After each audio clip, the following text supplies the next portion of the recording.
The year, probably really in my top 10. And one aspect of the movie may be my favorite aspect of a movie for the entire year in general. So I really enjoyed it. What were your general thoughts about it? You think that's gonna be your favorite movie for the year? No, I said a certain aspect of the movie may be my favorite part of the year. I think what I really do, what I'll say I enjoyed about that movie is like I felt okay not knowing everything. Yeah. I feel like there's some movies, where it's like a show or something, like, oh, just wait till you get 5 episodes in and it gets good. Yeah. I feel like that one is like, you don't know everything, but at the same time, you're okay with it. Yeah. I was like, you know what? This movie really played like a what's Black Mirror, Twilight Zone type of episode, but in like a movie format. That's how it played out to me. Yeah, I can see that. That's how especially with the ending. Yeah, I can definitely see that. So the question is, would you do that? If you was down bad, we're spoilers here, right? Yeah. So premise is men, actually just people, because there's a female. Yeah. Just people. You're down bad when you're lucky enough. You decide to go in the reality world when you're like top of the top. You just kind of feeling good. It's kind of cool. Me, I want to do it because I just feel like that's crazy, especially if you have to bring your partner in and not tell them, like, just keep them hostage. That spoilers, of course, and keep them hostage in the world without them knowing. That's kind of crazy to me. I want to do it.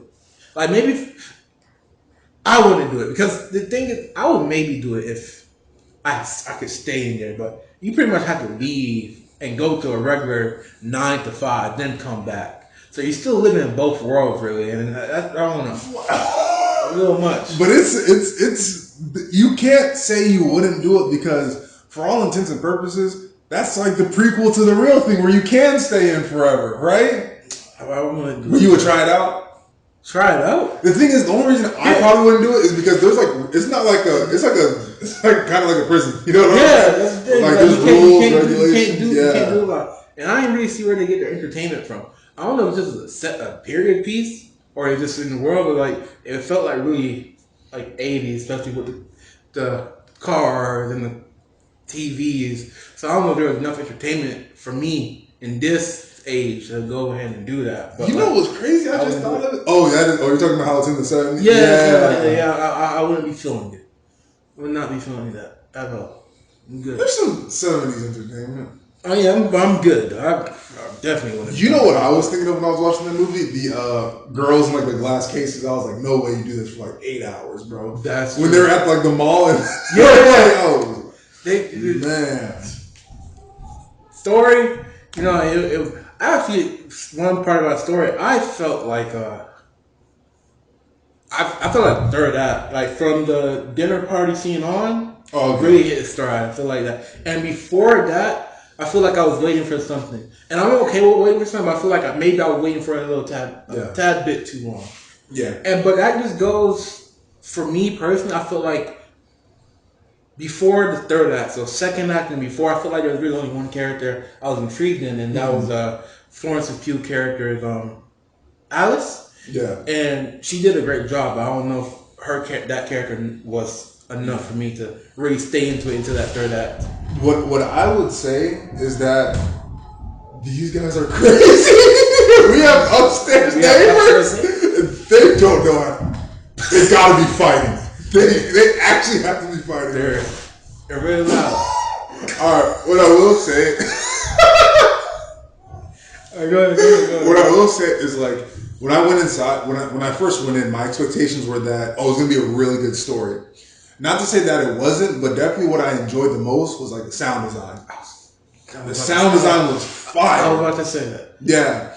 And I know me and you talked about a lot how like different movies will use different aspects to have like conflict and stuff like that. Yeah. There's with sound desigine. I really like that. See, I was gonna say, so the one aspect I was gonna say, that may be my favorite aspect from a movie for the entire year was their sound design. Yeah. Because I was gonna say the story itself, I feel like the story was fine. I feel like everything was fine. It could have been better to me, but I think the one thing that really upheld it was the sound design throughout the whole movie. Crazy. It was super immersive. Yeah. And like that's one thing like most movies, not gonna say most, but like the one thing a lot of movies is like it's not as good. Yeah. Like before for me it was probably just Top Gun because just the way they do things. But like this movie really it leveled it up. For me, it's either Top Gun or Don't Worry Darling when it comes to. That's your competition for top 2? Yeah, for sound design. Oh, for sound design. Okay. So it's either Top Gun or Don't Worry Darling when it comes to that sound design thing. And Don't Worry Darling like really did good. I really also enjoyed the editing, and I feel like it had like really good montage sequences, and I feel like the editing there was very pristine. So I feel like the writing could have been better, but I feel like everything besides the writing, like the cinematic portion of it, sound design, set production, editing, I feel like all of that was A1. Yeah, you're saying. Also, what I really liked was the what do you just call it, costumes? Yeah, set production. Attire. Yeah. Just production. That was great. They really stuck to the theme. I think it's one of those movies where it's like for the people who've been there, because I mean it's kind of like what 70s. I really don't know 70s, 80s. So for the people who've been there, that's like really cool to see. It transports you back. Exactly. And for the people who've never been there, like me, it's just really cool to see like that kind of style. Like it's old, but it still looks good. Yeah. So I think that's really good. And this is Olivia Wilde's second movie. And I feel like she's still finding herself as a director. Because I feel like in Booksmart, the characters and story was the strong suit. Like the strong suit of the movie. Okay. And in this movie, I feel like the actual cinematics of it, like sound design, cinematography, all that was a strong suit. So I feel like she's getting to know herself as a director. So I feel like her third movie is going to be her best movie yet. I feel like she's going to combine all of that. Do you know what the third movie is going to be? Oh, okay. But I just feel, this from me, I feel like she started with one point, just story, character. Now she's like, this movie is like really good cinema. And I think in the third movie, she's going to like bring all that together and make like something really good. So I really like where she's headed. Yeah, and I will say, like, thinking about the characters, I think it's pretty cool on like rewatch value now. With like the one guy who was like, "I'm so excited," like the new guy that was like, "I'm so excited to be here." I was like, "Oh, you know what?" It's kind of slimy now.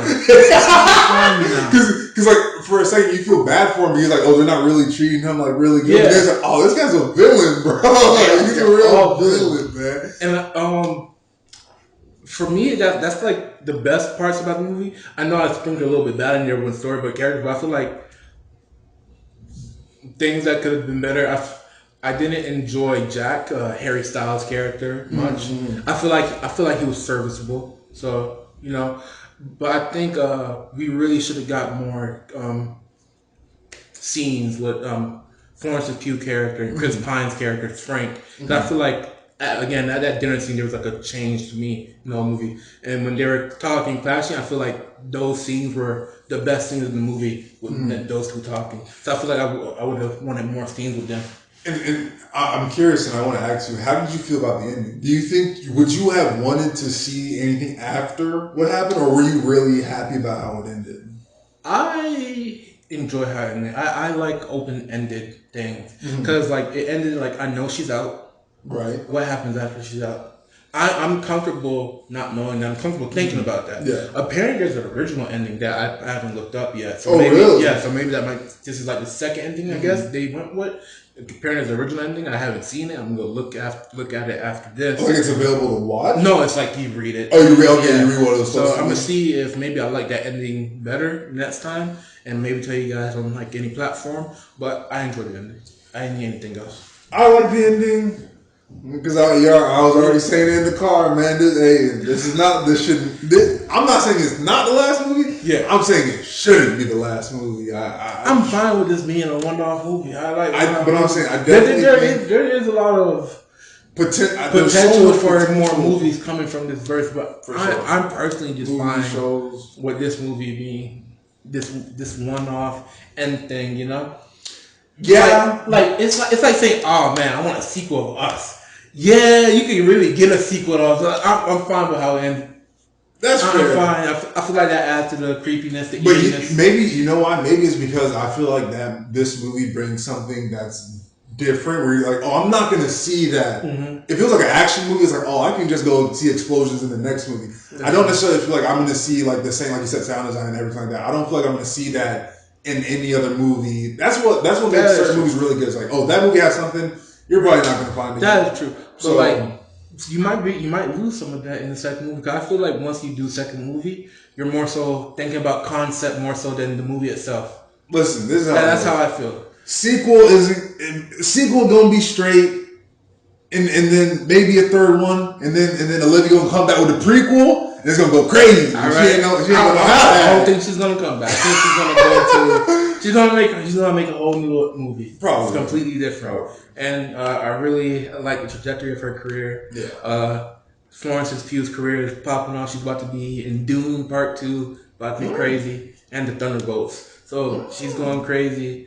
Chris Pine is becoming slowly but surely become one of my favorite actors. Yeah. And Harry Styles, I'll listen to your music for sure. Listen to your music. I'll listen to your music. No, yeah, definitely. Like in the movie, I don't know if you already mentioned it, but like in the movie, I talked about. I was in the theater. I was like, did his voice change? Because I was tripping. But too many different actors. In the movie, he starts off like American. Yeah. And I'm like, all right, cool. He's American. And then like probably like 20 minutes. Maybe half an hour after that, like it switches over to British. I'm like, what's happening right now? Yeah, so what he was thinking, oh, maybe it's a part of the story. I thought it was a part of the movie where it's like, and to me, I don't think it was. It could be. But like there was something at the end when they were talking about, when he was like, you chose to be British. You chose, I think they said something about Australia. You chose to be Australian. Maybe it was that. Maybe that could be the reason. Or maybe Harry Styles just can't do accents properly. And they just went for it.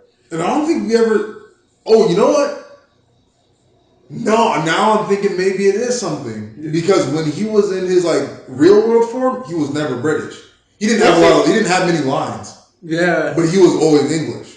Okay, yeah, good. So maybe like there is something to like. I think there might be a case. They may be because it really depends. We'll have to rewatch that scene and hear what he said. But again. the reason why I say it now doesn't make sense because why would you start off American? You should have started off British and then maybe switch to American. Because the same thing with him singing the song. Yeah. It's like, you're not really supposed to, because that's connected to the real world. So I feel like you should have started off British and then been American. But I could be off on that, or it could just be an acting thing. It might be. But yeah, that was definitely very confusing. But it's a good movie. It was a good movie. I would suggest to go watch it. I'm definitely going to put it on my favorites. Mm-hmm. And if they come out with some more, I might put it in my Hall of Fame. If they drop 1 or 2 movies. It's for sure in my top 10 right now. For sure in my top 10. That was a good movie. And since you did the intro, you want to do the outro? Yeah. That was our review of Don't Worry, Darling. Don't Worry, Darling. Yeah. Don't Worry, Darling. Please tune in. Check out our TikToks. We have YouTube Shorts. Do you have any other platforms? No, that's it. That's it. And please tune in. We will be having live streams where we go more in depth. So if you like this, and you want to listen to more, there's more of that. If you enjoyed this and can't wait until Friday, then go watch our previous videos. All right, yeah. Thank you so much for watching. That was us. Bye.